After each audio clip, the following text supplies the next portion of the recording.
بسم اللہ الرحمن الرحیم۔ سوال: یہاں لندن میں ایک مسلمان طالب علم ایک جرمن لڑکی سے شادی کرنا چاہتے تھے۔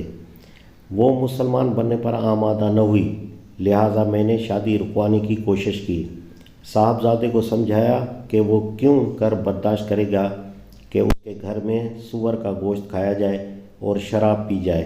لڑکی غیر مسلم ہوئی تو ہمارے محرمات کا خیال نہیں کرے گی اور گھر برباد ہو جائے گا۔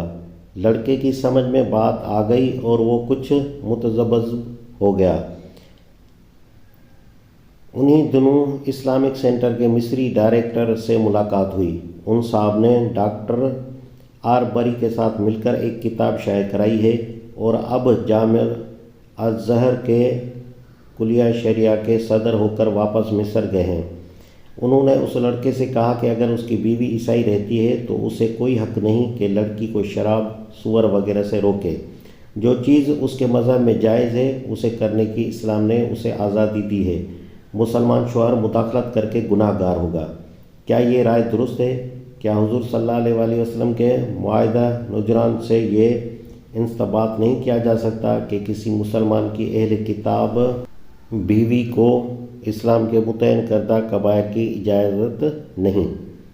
جواب: اہل کتاب کی جن عورتوں سے مسلمانوں کو نکاح کی اجازت دی گئی ہے ان کے بارے میں قرآن مجید دو شرطیں لگاتا ہے۔ ایک یہ کہ وہ محصنات، پاک دامن ہوں، اور دوسری یہ کہ ان سے نکاح کر کے ایک مسلمان خود اپنے ایمان کو خطرے میں نہ ڈال بیٹھے۔ ملاحظہ ہو سورۃ المائدہ آیت نمبر 5۔ ان شرائط کی روح سے فاسق و فاجر کتابیات کے ساتھ شادی جائز نہیں ہے، اور یہ دیکھنا ایک مسلمان کا فرض ہے کہ جس عورت سے وہ شادی کر رہا ہے وہ اس کے گھر میں، اس کے خاندان میں اور اس کے بچوں میں ایسے افعال رائج کرنے کی موجب نہ بنے جو اسلام میں حرام ہیں۔ بلا شبہ وہ اسے مذہب ترک کرنے پر مجبور نہیں کر سکتا، اس کو چرچ جانے سے نہیں روک سکتا، مگر اسے شادی سے پہلے ہی یہ شرط طے کر لینی چاہیے کہ وہ اس کی زوجیت میں آنے کے بعد شراب، سور کے گوشت اور دوسری حرام چیزوں سے اجتناب کرے گی۔ ایسی شرط پہلے ہی طے کر لینے کا اسے حق بھی ہے اور ایسا کرنا اس کا فرض بھی ہے۔ اگر وہ ایسا نہیں کرتا تو اس کے معنی یہ ہیں کہ وہ دین کے معاملے میں سخت تساہل کرنے والا آدمی ہے۔